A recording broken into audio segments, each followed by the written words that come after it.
Good morning, नमस्कार, राम राम। क्या हाल चाल है आप सबके? आई होप आप सब ठीक होंगे। जैसे कि आप सबको मालूम ही है कि भारत में 543 पार्लियामेंट सीट्स के लिए इलेक्शन चल रही हैं। दो राउंड्स की पोल हो चुकी, जिसमें लगभग 190 कैंडिडेट थे। बाकी 5 राउंड की इलेक्शन बाकी हैं। तो उसमें आपको मालूम ही है कि जो अपनी इलेक्ट्रॉल मशीन होती है, उसके एंड पे एक नोटा का बटन है। NOTA means none of the above. तो पहले क्या प्रावधान था, जो इसमें प्रोविजन थी, जो इलेक्शन कमीशन ने नोटा इंट्रोड्यूस किया था, उसका मतलब था कि ज़्यादा से ज़्यादा लोग अपनी वोट्स कास्ट करें। क्योंकि कई लोग इसलिए वोट नहीं कास्ट करते थे क्योंकि उनको मालूम था कि जो कैंडिडेट दिए हुए हैं, मान लो 5 कैंडिडेट खड़े हैं, कि कोई भी एलिजिबल नहीं है या कैपेबल नहीं है, तो वो वोट डालने नहीं जाते थे। तो उनको प्रमोट करने के लिए इलेक्शन कमीशन ऑफ इंडिया ने नोटा की प्रोविज़न ऐड कर दी। नोटा की प्रोविज़न ऐड करने से सबसे लास्ट में उसका बटन पुश करेंगे तो नोटा को वोट चली जाएगी। जैसे एक एक कैंडिडेट को वोट जाती है, वैसे ही नोटा को वोट चली जाएगी।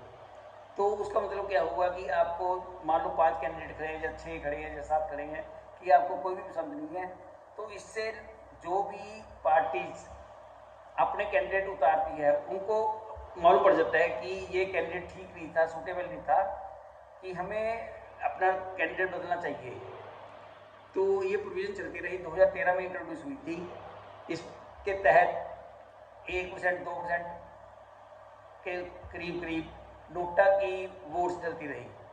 उसका इम्पैक्ट ये था कि मान लो अगर नोटा की ज़्यादा वोट्स भी हो जाए, फिर भी इलेक्शन रद्द नहीं होता था। मतलब कि कहने का मतलब कि अगर 1 से लेकर 5 तक कैंडिडेट्स हैं, चाहे किसी पार्टी के हैं या इंडिपेंडेंट है, या 10 इलेक्शन कैंडिडेट्स हैं या 20 है, जितने भी हैं, लास्ट में नोटा है किसी कि सारे कैंडिडेट्स के, मान लो इंडिविजुअल कैंडिडेट का, उसके उससे ज़्यादा नोटा को वोट मिल जाए, तो भी ये नहीं है कि इलेक्शन रद्द करके दोबारा से इलेक्शन कर किए जाए। उसमें प्रोविज़न ये होती थी कि मान लो किसी भी कैंडिडेट, मान लो 20 कैंडिडेट खड़े हैं, उनमें 20 कैंडिडेट में किसी कैंडिडेट को 35% वोट मिल गई, मैक्सिमम वोट मिल गई 35%, बाकियों को इससे कम मिली, और नोटा को मान लो 36% में मिल जाए, तो भी ये नहीं है कि नोटा का मतलब ये नहीं होता कि वोट कैंसिल हो जाएगी, इलेक्शन कैंसिल हो जाएंगे, री पोलिंग होती थी। तो जिसने 35% लिए थे, जिस कैंडिडेट ने, उसको डिक्लेयर कर देते थे कि ये विनर डिक्लेयर हो गया। तो सुप्रीम कोर्ट में शिव खेड़ा है, एक मोटिवेशनल स्पीकर है, इनके बिहार पे एक पीआईएल डाली गई गोपाल शंकरा नारायणन के द्वारा। Chief justice of India D Y Chandrachud और जस्टिस जेबी पारदीवाला और मनोज मिश्रा, ये 3 जस्टिस हो हुए, 2 जस्टिस एक चीफ जस्टिस, इन तीनों की बेंचेस पे पीआईएल डाली गई। तीनों ने सुनवाई की। जो पिटिशनर था, पिटिशनर ने अपना आर्गूमेंट में ये बोला कि जो अपना सूरत में इलेक्शन हुआ था, सूरत में एक कैंडिडेट अनअपोज्ड इलेक्ट हो गया, मुकेश दलाल।